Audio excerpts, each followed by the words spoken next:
Hello friends, I am Apriti. Welcome back to our channel plants space. अभी कुछ दिन पहले हमने आपसे एक वीडियो शेयर की थी जिसमें दिखाया था कि बहुत टाइम के बाद एक तितली प्यूपा से निकली है और अभी भी कुछ प्यूपा बचे हुए हैं जिनको काफ़ी समय हो गया है।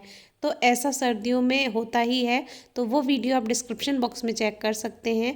आज 3 दिसंबर था और आज भी मुझे 2 कैटरपिलर्स मिले, जबकि मेरा बिल्कुल मन नहीं था इनको सेव करने का, क्योंकि सर्दियों में इनको बचाना थोड़ा सा मुश्किल हो जाता है या फिर इनमें कोई ना कोई कमी हो जाती है जब तितलियां प्यूपा से बाहर निकलती हैं। बस इसका सबसे अच्छा एक तरीका है इनको बचाने का कि इनको गर्म जगह पर रखें, ठंडी जगह पर ना रखें। यानी कि अपने रूम में रख सकते हैं जहाँ थोड़ी सी गर्माहट हो।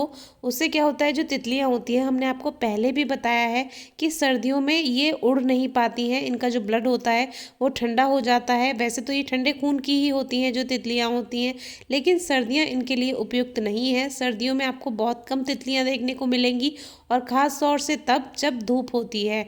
बिना धूप के ये आपको नहीं दिखाई देंगी, क्योंकि ये सर्दियों में छुपकर रहती हैं झाड़ियों में या खोखली दीवारों में या जो खंडर वगैरह होते हैं वहाँ पर। तो तितलियों का मौसम सर्दियाँ नहीं होती हैं।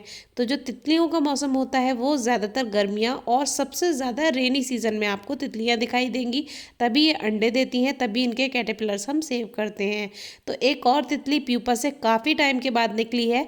नॉर्मली इनका जो प्यूपा से निकलने का समय होता है वो 5 से 7 दिन या ज़्यादा से ज़्यादा 10 दिन हो सकता है, लेकिन क्योंकि सर्दियों की शुरुआत हो गई है इसलिए 10 दिन से भी ज़्यादा हो गए हैं। इस बार क्या है, सर्दियाँ लेट शुरू हुई थी, तो मुझे जो भी कैटरपिलर्स मिले मैंने उनको सेव किया और फिर अचानक से सर्दियाँ बढ़ गई, जिसकी वजह से इनको प्यूपा से निकलने में अभी थोड़ा टाइम लग रहा है।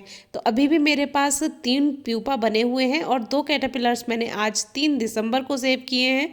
अब मुझे थोड़ा सर्दियों में इसको बचा कर रखना होगा ठंड से। अभी कुछ दिन पहले एक बटरफ्लाई रात में निकली थी प्यूपा से, तो उसको मुझे रात में ही रिलीज़ करना पड़ा, और वो क्यों, वो आप वीडियो में चेक कर सकते हैं। वैसे ही आज सुबह एक तितली निकली, ये 3:30 बजे निकली थी प्यूपा से और मुझे आवाज़ आ रही थी बॉक्स में से कि तितली बन चुकी है, लेकिन फिर भी मैंने इसको सुबह रिलीज़ नहीं किया क्योंकि बहुत ठंड थी। तो फिर मैंने इसको सुबह लगभग 8 से 9 बजे के बीच में इसको रिलीज़ किया। वो भी ये कुछ इस तरह की थी कि ये बहुत मतलब कि उड़ नहीं रही थी, बार बार गिर रही थी, उड़ा नहीं जा रहा था इससे। तो फिर पापा ने बोला कि इसको थोड़ी देर धूप में रखो। तो सुबह 8-9 बजे की धूप इतनी गर्म नहीं होती है, फिर भी मैंने इसको पकड़ा क्योंकि ये पानी में गिर सकती थी, इसके विंग्स बेकार हो सकते थे। फिर मैंने अपने हाथ पर ही बैठाकर इसको धूप सिकाई थोड़ी, क्योंकि जो इंसान के हाथ होते हैं वो भी गर्म रहते हैं। तो वैसे तो मैं धूप में इसको पत्ती पर बिठा सकती थी, लेकिन हाथ में ही रखा जिससे इसको थोड़ी गर्माहट मिली। और देखिए, इसने इसकी जो ये एक सूंड जैसी होती है, जो कि नीडल जैसी होती है जिससे ये रस पीती है, तो वो इसने देखिए किस तरह से इसमें मोशन हुआ है, नहीं तो ये ऐसा का ऐसा ही था।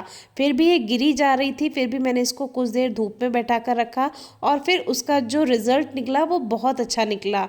मैंने आपको बताया था इससे पहले जो तितली निकली थी उसके भी 4 ही पैर थे, कुछ कमी थी, और इसके भी 4 ही पैर थे, क्योंकि सर्दियों में थोड़ी कमियां इनमें आ जाती हैं। वीडियो आप चेक कर सकते हैं, उसमें आपको समझ आ जाएगा। तो फिर जब इसकी बॉडी को थोड़ा गर्माहट मिली, टेम्परेचर मेंटेन हुआ, तब इसने उड़ान भरी और ये काफ़ी ऊपर रीठा के पेड़ पर बहुत ऊंचाई तक उड़ गई और फिर बहुत देर तक बैठी रही। इसने धूप सेकी, फिर इसका बॉडी टेम्परेचर ठीक हुआ होगा, फिर ये उड़ गई बाद में।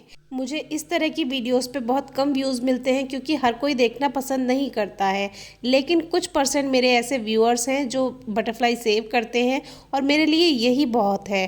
तो जो तितलियां बचाते हैं उनके लिए ये बहुत ज़रूरी है जानना कि सर्दियों में अगर ऐसा हो तो क्या करना चाहिए, तो उन्हीं के लिए ये वीडियो है। बाकी बहुत से व्यूअर्स के लिए ये एक बोरिंग टॉपिक है, लेकिन फिर भी हमारी प्रकृति के लिए बहुत ज़रूरी है कि हम पॉलिनेटर्स को बचा कर रखें।